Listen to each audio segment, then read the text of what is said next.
I started a business that we were doing about $1.5 million a year in revenue. And I had a competitor who was kept bumping into me all over the place. And this was before Google. The search engine of the time was Yahoo. That was the big search engine back then.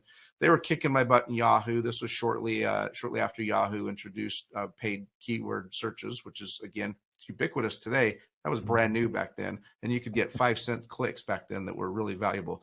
But they were kind of outmaneuvering me in some places. And I was really frustrated. And I went to my CEO and I said, look, these guys are doing this and they're doing that, and they're somehow they're able to move faster than we are. I don't know how, but our team's good, but they seem a little bit better. And he said, well, if they're that good, why don't you go buy them? I said, I don't know, I never thought about that. And he goes, yeah, go see if they'll sell to us. So I called him up and I said, are you interested in selling your business? And when most people get that call, entrepreneurs, they get that call, they're well, I don't know, it depends on how much, right? Yeah.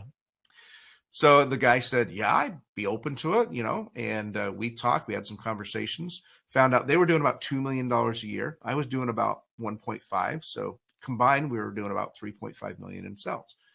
So we agreed to merge our businesses. We acquired them. By the way, they took a substantial amount of stock in that deal, some cash, a lot of stock.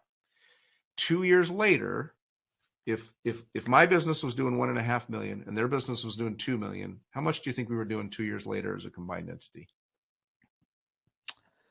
I guess 5 million. $30 million. Woo! Look at that. We grew a $1.5 million business and a $2 million business. We put them together. We did $30 million the second year.